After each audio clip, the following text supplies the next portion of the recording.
Hi guys, கொஞ்ச நாளாக Naruto ஷிப்டான சோனியில் நிறுத்தி வச்சிருக்காங்க. நிறைய பேருமே நம்மளோட கமெண்ட் செக்ஷனில் கேட்டுட்டு இருக்கீங்க ஏன் நிறுத்தி வச்சிருக்காங்க அப்படின்னு சொல்லிட்டு. நம்மளோட சேனலை ரெகுலராக ஃபாலோ பண்ணுறவங்களுக்கு தெரியும், ஏதாவது அஃபிஷியலான நியூஸ் வந்தால் மட்டும்தான் நம்ம ஏதாவது வீடியோ மேக் பண்ணோம் அப்படின்னு சொல்லிட்டு. ஆனால் நிறைய பேரும் நம்மளோட கமெண்ட் செக்ஷனில் இந்த மாதிரியான கமெண்ட்டை ரிப்பீட்டடாக போட்டுட்டு இருக்கீங்க. ஆக்சுவலாக உங்களோட கஷ்டம் என்னன்னு சொல்லிட்டு எனக்கு புரியுது. நிறைய பேர் தமிழ் டப்பில் பார்க்குறதுக்கு ஆசைப்படுறீங்க, பட் இருந்தாலும் அவங்க டெலிகாஸ்ட் பண்ணாதனால உங்களால் பார்க்க முடியாத ஒரு சுச்சுவேஷனில் இருக்கீங்க. ஆனால் அதுக்காக ஏதாவது ஒரு ஃபேக்கான டேட்டா சொல்லியும் ஃபேக்கான விஷயத்த சொல்லியும் உங்களை சந்தோஷப்படுத்த நான் விரும்பல. அது இன்னும் மோசமான விஷயம் சொல்லிட்டு நான் நினைக்கிறேன். இருந்தாலும் கூட இது ஏன் ஸ்டாப் பண்ணாங்க அப்படிங்கிற ஒரு ரீசனை நம்மளால கண்டுபிடிக்க முடிஞ்சதுன்னா கண்டிப்பா எப்போ அடுத்த சீசன் கொண்டு வரப்படலாம் அப்படிங்கிற டேட்டையும் நம்மளால கன்ஃபார்மா சொல்ல முடியும். ஆனால் எக்ஸாக்டாக சொல்ல முடியாது. இந்த மந்த்துக்குள்ளே இருந்து இந்த வீக்குள்ளே ரிலீஸ் பண்ணப்படலாம் அப்படிங்கிறது மாதிரி கூட நம்ம கெஸ் பண்ண முடியும். ஸோ ஒரு சில கெஸ்ஸஸோட ஒரு சில அனாலிசிஸை நான் மேக் பண்ணியிருக்கிறேன். அதுதான் இந்த வீடியோவில் உங்கள்கிட்ட எக்ஸ்பிளைன் பண்ண போகிறேன். நான் உங்கள் கிஷோர், நீங்கள் பார்த்துட்டு இருக்கிறது கிஷோர் பிளேயரும். சேனலுக்கு நியூ கமராக வந்திருந்தீங்கன்னா ரெட் கலர் சப்ஸ்கிரைப் பட்டனை ப்ரெஸ் பண்ணி நம்ம சேனலை சப்ஸ்கிரைப் பண்ணிக்கோங்க. கூட பெல் சிம்பிளையும் கிளிக் பண்ணிக்கோங்க. எங்களோட அப்டேட்டை உடனுக்குடன் வாங்கிக்கோங்க. இந்த அனாலிசிஸை எந்த பெஞ்ச் மார்க் வச்சு கிரியேட் பண்ணாங்க அப்படிங்கிறது மாதிரி ஒரு சில பேருக்கு டவுட் வரலாம். ஆக்சுவலாக பார்த்தீங்கன்னா ப்ரீவியஸ் சோனி ரிப்போர்ட்டையும் வேறு சில அனிமேஷன் சேனல்களில் எந்தெந்த காரணத்துக்காக அவங்களோட ப்ரோக்ராம்ஸை ஸ்டாப் பண்ணியிருக்கிறாங்க அப்படிங்கிற ரீசனை வச்சு தான் மேக் பண்ணியிருக்கிறேன். என்னால் முடிஞ்ச அளவுக்கு எஃபோர்ட் போட்டு தான் இந்த வீடியோ மேக் பண்ணுறேன்னு சொல்லிக்கலாம். அண்ட் இப்போ நம்ம கண்டென்ட்குள்ளே போகலாம். மொதல் ப்ராப்ளமாக நான் பார்க்குறது டப்பிங் இஷ்யூ தான். மோஸ்ட் ஆஃப் அந்த சேனலில் டப்பிங்கோட டிலேனால தான் அந்த ப்ரோக்ராம் ஸ்டாப் பண்ணப்படுது அப்படிங்கிறது நிதர்சனமான உண்மைன்னு சொல்லலாம். நான் சின்ன பையனாக இருக்கும் போதிலிருந்து இப்போ ரீசன்ட் டைம் வரையுமே இந்த ப்ராப்ளம் தொடர்ந்துட்டே தான் இருக்குது. ஆனால் பார்த்தீங்கன்னா முன்னாடி இருந்ததை விட இப்போ இது கொஞ்சம் ஆக்சசபிளாக இருக்குது அப்படின்னு சொல்லிட்டு சொல்லிக்கலாம். ஏன்னா முன்னெல்லாம் டப்பிங் ஆர்டிஸ்ட் கிட்ட டச்சில் இருக்கிறதுங்கிறதெல்லாம் இம்பாசிபிளான விஷயமா இருந்தது. அவங்க வேற எங்கேயோ டப் பண்ணுவாங்க. ஆக்சுவலாக அவங்களுக்கு இது ஒன் ஆஃப் த ப்ராஜெக்ட்னு சொல்லலாம். இந்த ப்ரோக்ராம் இல்லைன்னா சீரியலுக்கு கூட அவங்க டப் பண்ணிட்டு இருப்பாங்க. ஸோ அவங்க எப்போவுமே பிஸியாக அவங்களோட ஒர்க்கை தான் பார்த்துட்டு இருப்பாங்க. நம்மள மாதிரி இந்த ஃபேன்ஸ் கிரியேட் பண்ணுற விஷயமா அவங்க பார்க்க மாட்டாங்க. ஸோ ரொம்பலாம் எஃபோர்ட் போட மாட்டாங்க. ஆனால் சமீப காலமாக குறிப்பாக நருட்டோ ரிலீஸ் ஆனதுக்கப்புறம் டப்பிங் ஆர்டிஸ்ட் எல்லாமே ஆன்லைன்லையும் சரி சோஷியல் மீடியாலையும் சரி ரொம்பவே பிஸியாக இருக்காங்க. குறிப்பாக அவங்களோட ஃபேன்ஸுக்கு நிறைய டீட்டெயில்ஸை கொடுத்துட்டு இருக்காங்க. ஸோ இப்போ இருக்கக்கூடிய காலகட்டத்துக்கு குறிப்பாக நருட்டோ ஷிப்டானை பொறுத்தவரை டப்பிங் தான் இந்த டிலேக்கு காரணமா, இல்லை டப்பிங்னால தான் இதை ரிலீஸ் பண்ணாமல் இருக்காங்களா அப்படின்னு சொல்லி பார்த்தோம்னா அதுக்கு வாய்ப்பு இல்லைன்னு சொல்லலாம். ஏன்னா இப்போ இருக்கக்கூடிய கரண்ட் ஆர்டிஸ்ட் எல்லாருமே சொல்லிட்டு இருக்காங்க, நாங்கள் டப்பிங்கை ப்ராசஸ் பண்ணிட்டு தான் இருக்கிறோம், முடிச்சு கொடுத்துட்டு தான் இருக்கிறோம், இல்லைன்னா முடிச்சிட்டோம் அப்படிங்கிறது மாதிரியான கமெண்ட் தான் ஆன்லைனில் அதிகமாகவே வருது. குறிப்பாக அவங்களோட இன்ஸ்டா பேஜஸில் தொடர்ந்து இதை பற்றி பேசிகிட்டே இருக்காங்க.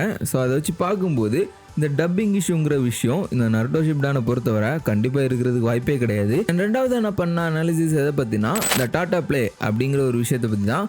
டாடா பிளே பற்றி உங்களுக்கு எல்லாருக்குமே தெரிஞ்சிருக்கும். தெரியல அப்படின்னு சொல்லி பார்த்தீங்கன்னா செப்பரேட்டான ஒரு வீடியோ மேக் பண்ணியிருக்கேன். தற்போதைய வேணால் ஒரு ஷார்ட்டான ரிவ்யூ கொடுக்குறேன். ஆக்சுவலாக டாடா பிளேங்கிறது டாட்டாவோட அஃபிஷியல் டிடிஹெச்சுக்கு மட்டுமே கொடுக்கப்படுற ஒரு சேனல். இந்த சேனலில் அனிமி கண்டென்ட்டை ரிலீஸ் பண்ணலாம் அப்படின்னு சொல்லிட்டு பிளான் பண்ணி தற்போதைய வரை ரிலீஸ் பண்ணிட்டு இருக்காங்க. இந்த கண்டென்ட்டில் நருட்டோ ஷிப்டானும் அடங்கும். இதுக்கும் சோனிக்கும் என்ன லிங்க் அப்படின்னு சொல்லி பார்த்தீங்கன்னா இவங்களுக்கான கண்டென்ட்டை கொடுத்து உதவுறதே சோனியே தான் மொத்தமான டிஸ்ட்ரிபியூஷன் ரைட்ஸ் வாங்கி டாடா பிளேக்கும் சரி ஏர்டெல்லோட டிடிஹெச்சுக்கும் சரி கொடுத்துட்டு இருக்காங்க. ஸோ ரெண்டு பேருமே அவங்களோட கண்டென்ட்டை வாங்கி தான் டெலிகாஸ்ட் பண்ணிட்டு இருக்காங்க. ஸோ இந்த பாசிபிலிட்டி இருந்தாலுமே எப்படி அவங்க ஸ்டாப் பண்ணுவாங்க அப்படிங்கிறதும் உங்களுக்கு ஒரு சில பேருக்கு டவுட் இருக்கலாம். பட் டாடா பிளேயில் இருக்கக்கூடிய அந்த அனிமி சேனலை இப்போ ரீசெண்டாக தான் டெலிகாஸ்ட் பண்ணிட்டு இருக்காங்க. ஆனால் ஏர்டெல் எக்ஸ்ட்ரீம் 3 மாதத்துக்கு முன்னாடியே அவங்களோட அனிமி பூத்துங்கிற சேனலை டெலிகாஸ்ட் பண்ண ஆரம்பிச்சிட்டாங்க. அவங்க எப்போ அனிமி பூத்தில் நருட்டோவை டெலிகாஸ்ட் பண்ண ஆரம்பிச்சாங்களோ அதே சமயத்தில் தான் சோனியில் உங்களால் நருட்டோவை பார்க்க முடியாத மாதிரி இருந்திருக்கும். கொஞ்சம் யோசிச்சு பார்த்தீங்கன்னா உங்களால் இதை புரிஞ்சிக்க முடியும். ஆக்சுவலாக இது எல்லாமே மார்க்கெட்டிங் சொல்லலாம். அவங்களோட லாபத்துக்காக இப்படி பண்ணியிருக்கலாம்னு சொல்லலாம். அப்படி இல்லைன்னா அவங்க அக்ரிமெண்ட் கூட மேக் பண்ணியிருக்கலாம். இந்த பர்டிகுலர் டேஸ்க்கு உங்களோட சேனலில் இதை டெலிகாஸ்ட் பண்ணாதீங்க, அவ்வளோ நாளுக்குள்ள நாங்கள் கொஞ்சம் க்ரோத்தை எடுத்துக்கிறோம், உங்களோட சேனல் ஆடியன்ஸை நாங்கள் புல் பண்ணிக்கிறோம் அப்படிங்கிறது மாதிரியான டீலிங் அவங்க மேக் பண்ணியிருக்கலாம். ஸோ இந்த விஷயம் நடக்கிறதுக்கு நிறையவே சான்சஸ் இருக்குது. நீங்களே கொஞ்சம் நினைச்சு பாருங்களேன். ரெண்டு பேருமே ஒரே கண்டென்ட் டெலிகாஸ்ட் பண்ணிட்டு இருக்காங்க, அதுவும் பிரைம் கண்டென்ட் டெலிகாஸ்ட் பண்ணிட்டு இருக்காங்க. ஒரு சேனலுக்கு நீங்க எக்ஸ்ட்ராவா காசு கொடுக்கணும் அப்படிங்கிற ஒரு கட்டாயம் இருக்கும்போது யாருங்க அந்த சேனல் சூஸ் பண்ண போறா? கண்டிப்பா சேனலை சூஸ் பண்ணாம ஃப்ரீயா கொடுக்கக்கூடிய கண்டென்ட்டை தான் வாட்ச் பண்ண போறோம். ஆக்சுவலா இதுவும் ஃப்ரீ கிடையாது தான், பட் கம்பேரிட்டிவ்லி காஸ்ட் வைஸா இது கொஞ்சம் லெஸ் பிரைஸ்னு சொல்லலாம். அது மட்டும் இல்லாம உங்களோட ரெகுலர் ரெகுலர் டிவி பிளான் கூட இது இன்க்ளூட் ஆகி வரும். ஆனால் டாடா பிளேல தனியாக கட்டுறது மாதிரி இருக்கும். ஸோ அந்த மாதிரி ஒரு விஷயம் இருக்கிறதுனால சோனியே கிட்ட இந்த மாதிரியான ஒரு அக்ரிமெண்ட்டை அவங்க மேக் பண்ணியிருக்கலாம். ஸோ இந்த கெஸஸ்லாம் வச்சு பார்த்தோம் அப்படின்னு சொல்லி பார்த்தீங்கன்னா இதே மாதிரியான சம்பவம் ஏர்டெல் எக்ஸ்ட்ரீம் ரிலீஸ் ஆகும்போது நடந்துச்சு. அப்போ ஏர்டெல் எக்ஸ்ட்ரீம் ரிலீஸ் ஆகி எத்தனை நாளுக்குள்ளே டெலிகாஸ்ட் பண்ணாங்க அப்படின்னு சொல்லி பார்த்தீங்கன்னா கிட்டத்தட்ட 1 மந்த் எடுத்துக்கிட்டாங்க. 1 மந்த் ஃபுல்லாகவே நருட்டோ ஷிப்டான ஸ்டாப் பண்ணி தான் வச்சுருந்தாங்க சோனியில். அதுக்கப்புறமா 1 மந்த் லேட்டராக தான் டெலிகாஸ்ட் பண்ண ஆரம்பித்தாங்க. ஸோ என்னோட கெஸ் படி இந்த மந்த் ஃபுல்லாகவும் நெக்ஸ்ட் மந்த் பாதி வரையுமே டெலிகாஸ்ட் பண்ணாமல் இருக்கிறதுக்கு வாய்ப்பு இருக்குது. ஸோ இந்த பர்டிகுலர் டைம் கேப்பில் அவங்க அடுத்த சீசனை பர்ஃபெக்டாக பிளான் பண்ணி சிங்க்ரனைஸ் பண்ணிடுவாங்க. ஸோ இந்த தியரி பாசிபிள் ஆச்சு அப்படின்னு சொல்லி பார்த்தீங்கன்னா நெக்ஸ்ட் மந்த் மிட்ல உங்களால் சீசன் 6 எதிர்பார்க்க முடியும்னு சொல்லுவேன். அப்போ இந்த பர்டிகுலர் மந்த் சோனிக்கு வியூஸ் கவுண்ட் கம்மியாயிருமே. ஸோ யார் பார்ப்பாங்க? இப்படி ஒரு டிசிஷனை பேடான டிசிஷனை சேனல் எடுக்குமா அப்படின்னு சொல்லிட்டு ஒரு சில பேர் ட்ரிக்கியாக கேட்பீங்க. ஆக்சுவலாக அது ஒரு நல்ல கொஸ்டின் தான். பட் இந்த இடத்துல நான் சொல்லி பார்க்கும்போது அவங்க ரீசெண்டாக தான் சின்சானோட நியூ எபிசோட்ஸையும் நியூ மூவிஸையுமே பேக் டு பேக் டெலிகாஸ்ட் பண்ணிட்டு இருக்காங்க. அது மட்டும் இல்லாமல் அதில் அவங்க ஒரு ஃபுல் ஃபோக்கஸ்டாக இருக்காங்க. இது மூலமாக அவங்களோட ஆடியன்ஸை குறையாமல் அவங்க பார்த்துட்டு இருக்காங்க இப்போ வர. அது மட்டும் இல்லாமல் இதில் ஃபுல் ஃபோக்கஸ்டாக இருக்கிறதுனால நருட்டோ ஷிப்டான கரெக்டான டைமிங்கில் அவங்கள டெலிகாஸ்ட் பண்ண முடியாது. ஸோ அதை பேலன்ஸ் பண்ண கூட அவங்களுக்கு இந்த டைம் கேப் தேவைப்பட்டிருக்கலாம். இந்த விஷயத்த சேனலோட டிசிஷன் அப்படிங்கிற அனாலிசிஸ் தான் நான் பண்ணேன். ஸோ சேனலோட க்ரோத் அவங்க ஸ்டார்ட் பண்ணவும் கூடாது, அதே நேரம் அவங்களோட டைமிங் ஸ்கெடியூலையும் கரெக்டாக மெயின்டைன் பண்ணணும் அப்படிங்கிற ஒரு காரணத்துக்காக ஒரு கிளவரான மூவை இப்படி பண்ணியிருக்கலாம். சோனிங்கிற இந்த சேனல் நார்மல் மற்ற அனிமேஷன் சேனல் மாதிரி கிடையாது. மற்ற அனிமேஷன் சேனலில் ஏதோ ஓடணுமே அப்படிங்கிற ஒரு காரணத்துக்காக ஏதோ ப்ரோக்ராமை போட்டுட்டு இருக்காங்க. குறிப்பாக கார்ட்டூன் நெட்வொர்க்கு கூட நீங்கள் எடுத்துக்கலாம். கார்ட்டூன் நெட்வொர்க் ஒரு காலத்தில் ரொம்பவே சூப்பரான சேனலாக இருந்துச்சு. இந்தியாவில் அவங்களோட மார்க்கெட்டிங்கிறது வேற மாதிரி இருந்துச்சு ஒரு காலகட்டத்தில். அந்த டைம்லலாம் நிறையவே நல்ல நல்ல ஷோஸையும் கொடுத்துட்டு இருந்தாங்க, நல்ல ஒரு டப்பிங்கையும் கொடுத்துட்டு இருந்தாங்க. பட் ரீசெண்ட் டைமில் ஏதோ இருக்கட்டுமே அப்படிங்கிறதுக்காக இந்தியாவிலையும் ஒரு சேனல் ரன் பண்ணிட்டு இருக்கிற மாதிரி தான் கார்ட்டூன் நெட்வொர்க் இந்தியா செயல்பட்டு இருக்குது. அவங்களோட நோக்கம் முழுக்க முழுக்க வியாபாரத்தை நோக்கி தான் இருக்குது. அதுக்குன்னு சோனியை சேவ் பண்ண வந்தாங்களா அப்படின்னு சொல்லலாம் கேட்காதீங்க. 2 பேருமே பிஸ்னஸ் தான். ஆக்சுவலாக பிஸ்னஸை வச்சு தான் இந்த மாதிரியான விஷயங்கள்லாம் ரன் ஆகிட்டு இருக்குது. இருந்தாலும் கூட பண்ணுற வேலைக்கு ஒரு சில விஷயங்கள் ஜஸ்டிஃபை பண்ணணும்ல. ஃபுல் அண்ட் ஃபுல்லாக மணியை ஃபோக்கஸ் பண்ணி இருக்கக்கூடாது. அப்படிங்கிறதுக்கு பெஸ்ட் எக்ஸாம்பிள் பார்த்தீங்கன்னா சோனியே, ஒஸ்ட் எக்ஸாம்பிள் பார்த்தீங்கன்னா கார்ட்டூன் நெட்வொர்க். அப்படி எடுத்த ஒரு ஒஸ்ட் டிசிஷன் தான் ஒன் பீஸோட மிட்ல இருந்து அதை டெலிகாஸ்ட் பண்ண நினைச்சது. மிட் கூட கிடையாது, எண்டு வரப்போகுது, அதுகிட்ட இருந்து அதை டெலிகாஸ்ட் பண்ண நினைச்சது. பட் சோனியே அப்படி கிடையாது. அவங்களோட ஆடியன்ஸையும் இழந்துடக்கூடாது, அதே நேரம் கொஞ்சம் ஜென்யூனாகவும் இருக்கணும்னு சொல்லிட்டு ரொம்ப வருஷமாக ட்ரை பண்ணிட்டு இருக்காங்க. நான் பார்த்தது வர கிட்டத்தட்ட 2 வருஷமாகவே இதுக்கு ட்ரை பண்ணிட்டு இருக்காங்க.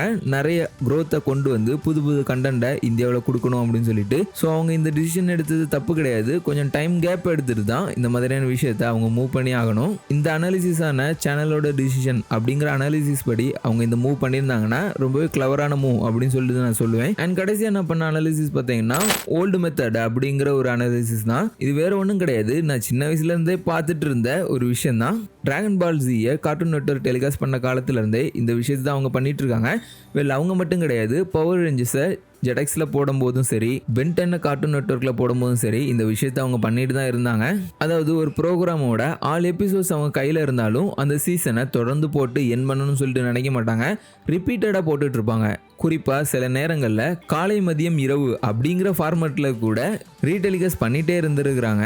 இந்த ப்ரைம் கார்ட்டூனோட வியூஸை வச்சு மற்ற கார்ட்டூனையும் அந்த ஆடியன்ஸை மற்ற டைமிங்லையும் புல்லப் பண்ண நினைப்பாங்க.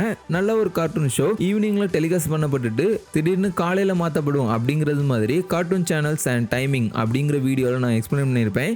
ஸோ இதே மாதிரி தான் ரீவாச் பண்ணுறதுக்கும் நிறைய பேர் ஆசைப்படுவாங்க. ஸோ யாருமே பார்க்காத டிஆர்பி கம்மியாக இருக்கக்கூடிய டைமிங்கில் அந்த ஷோஸை டெலிகாஸ்ட் பண்ணிவிட்டு திடீர்னு அந்த ஷோவை தூக்கிட்டு வேறு ஷோ அதில் டெலிகாஸ்ட் பண்ணுவாங்க, வியூஸ் கம்மியாக போகிற ஷோவை. ரொம்ப சில நேரங்களில் இது வேலை செஞ்சு அந்த டைமிங்க்கும் மக்கள் அடாப்ட் ஆக தொடங்கிடுவாங்க. ஆனால் சோனியா சைடில் பார்த்தீங்கன்னா நருட்டோ ஷிப்டானை தூக்கிட்டு அந்த இடத்துல ஓகி அந்த காக்ரோச்சஸை போட்டிருக்காங்க.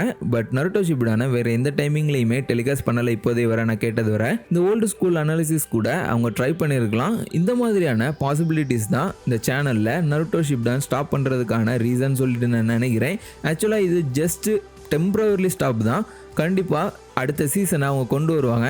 என்னோட கெஸ் பண்ணி அடுத்த மாதம் எண்டுக்குள்ளே கண்டிப்பாக டெலிகாஸ்ட் பண்ணுறதுக்கு நிறைய வாய்ப்பு இருக்குது. நம்ம கெஸ் பண்ண நிறைய விஷயங்கள் நடந்துருக்குது. அதனால தான் இந்த மாதிரியான ஒரு வாய் வலிக்கிற வீடியோவை மேக் பண்ணியிருக்கிறேன். நிறைய பேருக்கு போரிங்காக இருந்திருக்கலாம், ஒரு சில பேருக்கு யூஸ்ஃபுல்லாக கூட இருந்திருக்கலாம். உங்களோட தாட்ஸ் என்ன மறக்காமல் கமெண்ட்டில் சொல்லுங்கள். கண்டிப்பாக நம்ம ஃபேக்கான இன்ஃபர்மேஷனை கொடுக்க மாட்டோம், ட்ரஸ்டபிளான நியூஸை மட்டும்தான் கொடுப்போம்னு சொல்லிட்டு இந்த வீடியோ நான் என் பண்ணியிருக்கிறேன். நான் உங்களை இதே மாதிரி வேறொரு அடிப்பொலி வீடியோவில் மீட் பண்ணுறேன். பீஸ்.